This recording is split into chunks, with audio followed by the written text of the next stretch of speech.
Hello. Welcome to the 39th episode of And the Tournament Winner Was, a conversation with the horse racing prize winner from the past weekend. I'm your host, John Gaspar. My guest this week is Rob Dolan. Rob is a horse player based in Saratoga Springs, New York. Rob, welcome to the podcast. Thanks, John. Thanks for having me. I really You're appreciate it. welcome. So how long have you been betting on the horses? Probably about 24 years now.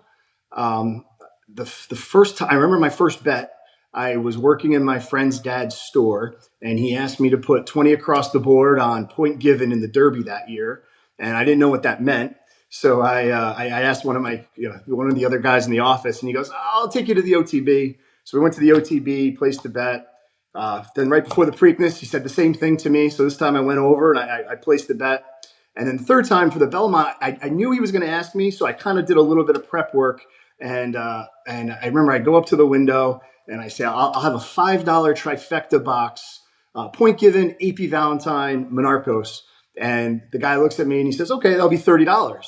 I said, no. I said $5. And he goes, "You said box." So I sat there and I said, "Give it to me straight."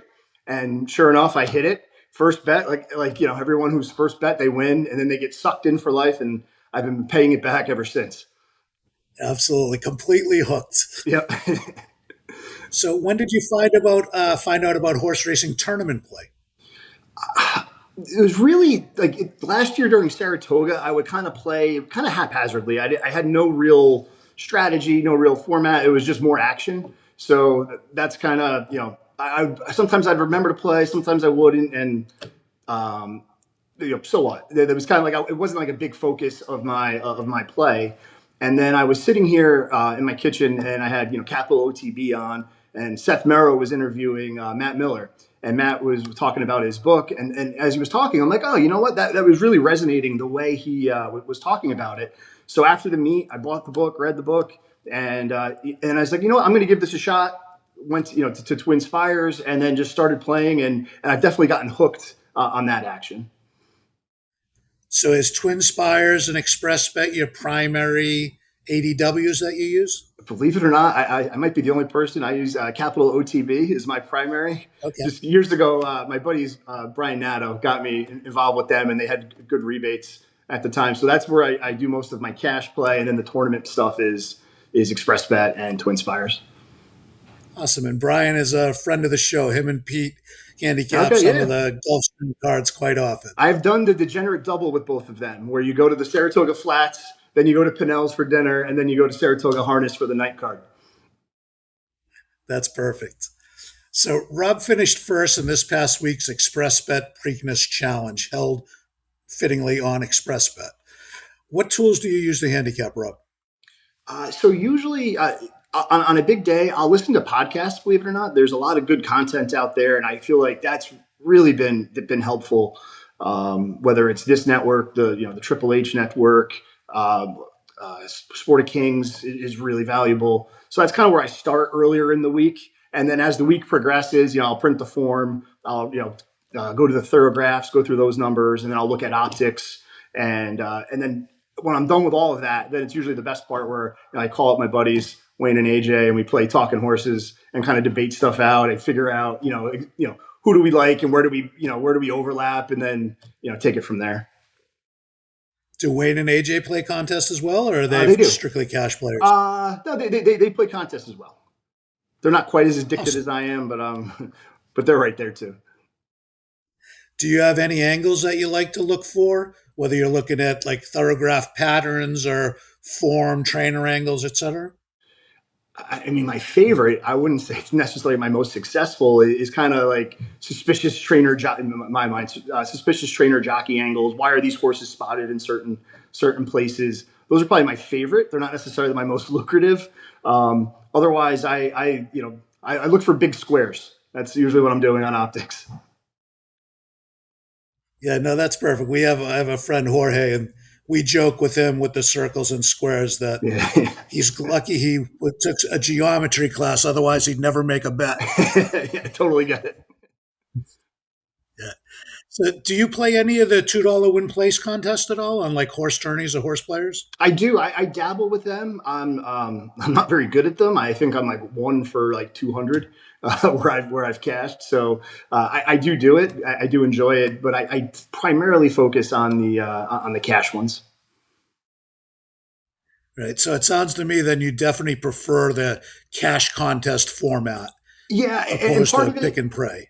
part of it is more. I don't consider myself a great handicapper. Like I love the process. I love going through the process, but I'm not finding and extracting value all the time.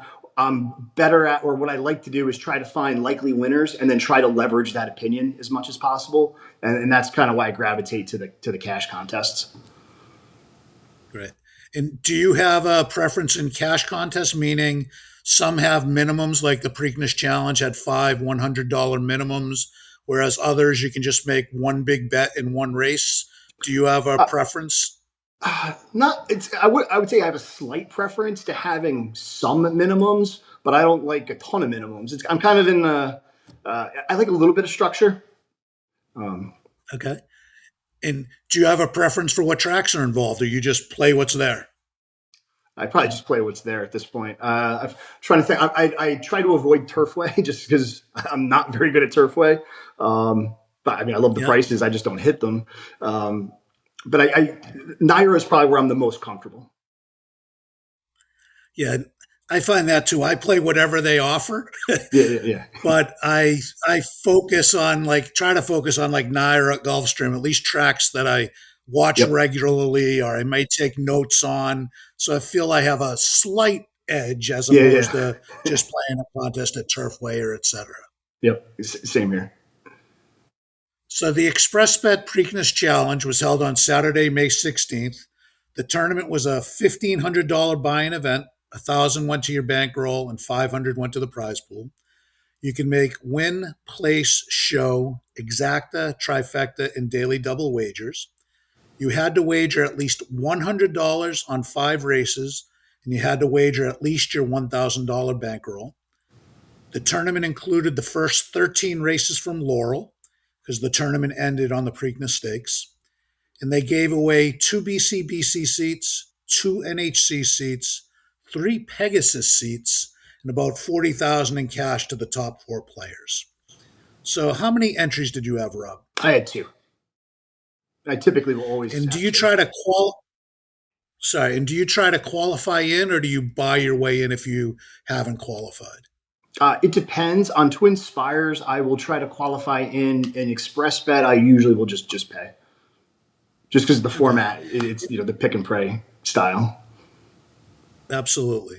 And do you have a do you? I shouldn't say that. How do you approach live money tournaments? Meaning, is it just another day of wagering for you? You're going to bet the bets you would normally bet, or do you take into consideration some strategy on how you want to get from point A to point B to point C? I definitely use more strategy. What I've started to do, and this is from reading these books, was all right. What's my target? So going into this contest, on the top of the page, one, I write the rules. I write down, all right, what are the minimums? What do I have to do? And then the second thing I write down is the target. And then the third thing I write down, or the next thing I write down is what is my target going into the last race? And then that just kind of keeps me focused on that. And then what I'll do is I'll go through my opinions, and then I try to handicap my opinions, which is something that I had never done, which is really dumb. And I probably wasted so much money playing opinions equally when in reality you should be playing your best opinions and passing on others. That's what alcohol and being at the track will do to you. But so I go back and then I weigh them and I try to only play medium to high conviction plays. And do you have a price that you like to take? Or are you willing to take even money if you have a high conviction, or 8 to 1 Probably if you not have a even high money. conviction? I wouldn't do that. Like there was one part of the day where I really liked two horses, but I think the double was $3. Like that's too low for me. Um, but otherwise, I'm open to suggestion. Right, if the board, if the So, I'd probably take a $5 double in certain scenarios. okay. And do you have bankroll goals? You said you wrote your goal at the end of the contest on the top, but do you have a bankroll goal to start, like 5x, 8x, 10x, whatever it might be? Yeah. So in this contest, I figured it would get a lot of action. So I would 15 times. That's why I was targeting $15,000, and I was targeting to have at least 3,000 going into the Preakness. Okay. And does that bankroll change depending on the rules? Meaning, if they had a much broader prize structure or all the prizes were the same, would you target a smaller bankroll number? Yeah, I always start with, all right, what do I think it takes to win it? And then as it progresses, I'm not necessarily going crazy to win if I think I can hit in the money and get an entry or whatever the prize pool is. Yeah, that makes sense. Yeah. So you play double entries or multiple entries when you're able. Do you collude with yourself, meaning you play a couple of horses on one ticket with a couple of the other and try to connect them, or do you play those tickets separately? It depends on my opinions during the day. On Saturday, I did use them together where I really liked. But the horse that I liked was I Love Giraffes, so I wanted to play a double into him because I thought it would be a decent price. So I took my main opinion and I played $100 straight double. I think it was with the two into it on one entry, and on the other entry, I did $50 doubles with the other four horses into it. And then depending on if I was dead, then I was going to play it back as a win bet. But since I was alive, I decided to let it go. Um, Part of Okay. me wishes I had pressed more because it was one of my one of the stronger opinions, and I have that gambler's regret immediately. And I always appreciate when people go all in and they have a monster bankroll. But I chickened out. Yeah, it's hard. I mean, it's really hard to push all your bankroll in. I think this was race five was I Love Giraffes. Now, I agree that it's probably the right strategy if that's your number one opinion on the day and you're getting the right price, but it's still hard. I find for me it's correlated to how much time and effort I put into it and what else am I doing. So if I'm at the racetrack, I'm more inclined to push because I'm still going to be betting and I'll have plenty of action. Where if it's the Preakness day and it's the only thing I've done and that's where I did all my handicapping, I'd be bummed if I was out. So maybe I played a little bit differently, but that's just a psychological problem more than anything else. Right. So what do you think your edge might be? Do you think you can disseminate the information you get from podcasts, your handicapping, your betting? What do you think your edge might be in these contests? Geez, I don't know um, if I have an edge per se. I part of it is I'm willing to bet it all. I don't mind pushing all in, which I think some people might struggle with. I think Yep. I think my best skill might be handicapping handicappers and listening to them talk about a Okay. horse, whether it's my friend or whether I'm listening on a podcast or whether it's on TV and hearing how they talk about it and the angle and something that maybe I hadn't considered and how enthusiastic they are. And I'll pick up on cues like that. And I definitely factor that in. But that's out there for everyone. So I don't know if it's a real advantage or not. But Yeah, I would think that is an advantage. I mean, if you can disseminate that information better than others, and you're taking an expert's opinion on something that on a horse they may know more about than you, to me that is an edge because you're the horse that may be going off at 8 to 1 with the information you're getting, maybe he should be 4 to 1, and you're getting a big overlay on that horse because of the information you got by listening and disseminating what they told you. all right, I'll take it. So, how do you handle like the minimum requirements? So, we had five minimum bets. You didn't make a bet until that double, so you were able to risk one whole entry on a big all in bet to start. But if that best opinion, if I Love Giraffes, say, was in race 12, how would you have handled the earlier card? There were a couple other horses that I liked. I'm blanking on the name. It was the horse Mike Beer loved, the four horse in a turf race later on. I liked a warming. I like that opinion a lot. So that was in the cards for me to play. I played that one personally on my own. So there was a few other things, but the issue was once after the double, I'd hit the 3,000 on that one entry. I'd kind of hit my goal for what I needed to go into the Preakness. I tried chipping up a couple times and I whiffed. And then I got below my target, so I was kicking myself for getting cute with it. But I had some other medium opinions that I was willing to play harder if I needed to. Would you ever play show bets, or do you think a show bet's a waste of time? No, I used two show bets. I think I had two or three. No, I think I had two show bets this weekend. I don't mind it. I Okay. actually I had never show bet before until I started playing in these contests. And so one day my friends were looking at me like, "You're talking about show betting?" And I'm like, "Yeah, well, it makes sense for this." They're like, "What happened to you? What's wrong with you?" But no, I do use them strategically in the contests. I will also Yeah. do. What I happened actually to my liked. friend Rob?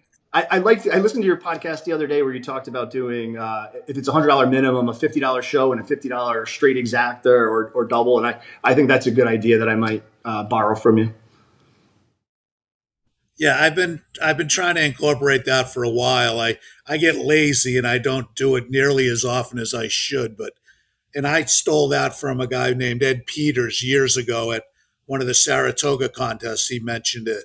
And it's like, that makes perfect sense. It's almost you get a free roll because you're just trying to preserve your bankroll and you take that one shot to really hit a home run. And I thought it made so much Yep. sense. Yep.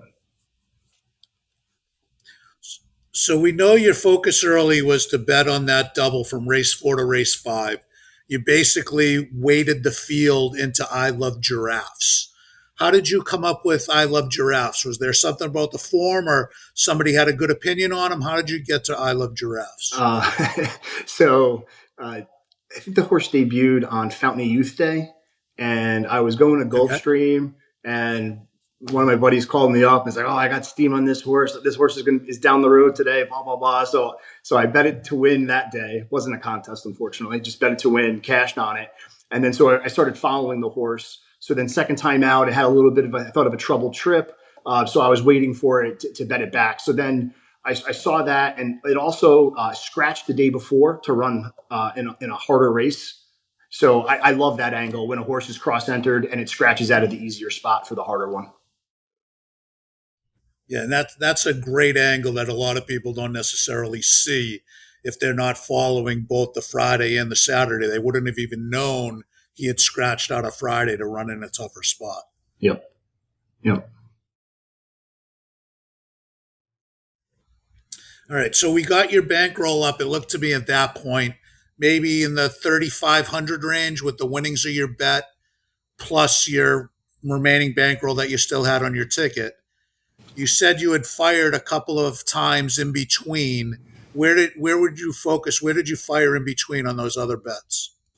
I'm going to blank on the race number. Sorry, the race Fort Washington won. I When the six horse scratched, I thought the three was going to be loose speed, and I thought it would be, so I didn't think Fort Washington could get there. So I played a double I think that was into warming and two other long shots to try to just that I kind of liked just to take a shot to chip up. Yeah, that was the three was Cruise the Nile. I'm pretty Yep. sure in that Yeah. one. When the other speed scratch, because that was the horse that I liked too. It looked like he had a speed advantage, and that was a good spot to take a shot. It looked like you bet the three into the four warming, and I don't remember who the six was in that race. Um, so that was a shot in the double, and it looks like in the eighth race you played another double, trying to chip up too. It looks like a $200 cold double 3-5. Do you remember the race eight? What you were thinking about? No, no, I'm blanking on it. Sorry. Is it? No worries. See, this is a good horseplay. We forget our losers and we remember our Yeah, I winners. know. I only remember the The really bad bad horse beats. players, we remember all the losers. Yeah, yeah. No, I remember the really bad beats. Oh. It's true. So now you have your bankroll. You're at roughly 24 to 2,800 in that race going into the Preakness. Yep. So what are you thinking before you make your bets? You've handicapped. You've got your goal, I assume, of still 15,000 because the leader only has Yep. 10, 11, 12 in that range. How are you thinking about structuring bets to get to your goal? That's basically So the way we want it this to be is where done. I almost snatched defeat from the jaws of victory. Where my plan all day was to bet at least to bet Napoleon Solo to win in the Preakness, and my plan B was to get enough money on either my other entry or to build up the other one to have win bets on the other two horses that I liked. Um, so that was kind of my strategy. So then I'm sitting there and all the doubts creeping in of, oh, if I just single Napoleon Solo, am I going to have enough coverage? And I'm like, oh, I wonder if exacta is the way to go. And so I'm sitting there, and then I start mapping. The good news is on the big day, I was able to look at the exacta probables earlier. So I kind of mapped out that I could get more coverage by playing an exacta and having the three horses, my A horse and my two B horses, on top of it of various exactas. So then I did the math on how do I get each one to about $15,000, which was a painstaking task when you're out out at a bar after a few vodka sodas. But I worked through that. And then I looked at it and I was like, all right, do I like it? Do I not like it? And I'll tell you, I'm sitting there, and the premise was that the wood was a better prep than anyone thought. And thanks to Chris Larmy and his podcast for pointing that out, because the more I looked at it, I was like, oh my gosh, that like he's spot on. So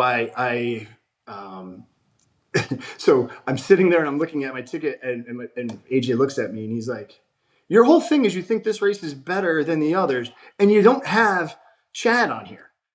And I'm thinking, if I lose to the other Chad, because he comes in second, I go, I'm really going to be upset. So I cycled back through, and then I added the 9 horse into second place on the exactas. So then it was just waiting and to see if the board would change. So I had it all mapped out, and then it was just waiting for the leaderboard going into the Preakness, and then 2, waiting to see was there any crazy price drops on the exactas where I would have to change it. Luckily, everything I thought was pretty close to what it was when I originally wrote them down. And then what I did was, because the Twin Spires technology is fantastic, I would call out an exacta. My buddy would punch it in and be like, "Oh yeah, your pay is this," and then I just cycled through and I did that to double check to make sure that all of the different exactas all came out to somewhere above $15,000. And then when it was done, it was done. And then That makes versus my math, because that makes a lot of sense. um, Yeah, I didn't realize Twin Spires would do that for you. It would spit out the payout when you typed in the amount of wager that you had in there. yeah, their site's awesome. Where you just you go the exactas, and it just the dollar amount and the horses, and it gives you the range. All right. So the 3 horses you were keying on, clearly Napoleon Solo was your main focus. Yep. It looks like you had Ocelli and a bunch of exactas as well, because again, Yep. the wood factor. And then the 11 horse, was that Corona Yeah. d'Oro? Yeah.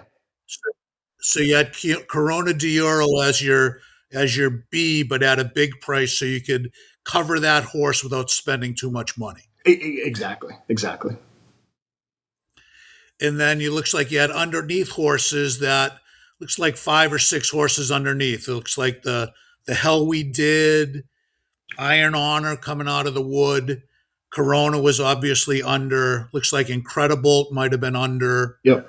And I don't remember who the 13 was. That's the other horse that I don't recognize. I'm blanking. I know I did not have Chip Honcho though. So I did not have Taj Mahal, and I did not have Chip Honcho. And I'm sitting there and just going, this horse is going to win, and I'm going to miss this exacta because I had to get too cute, and I'm an idiot. And then luckily it all worked out.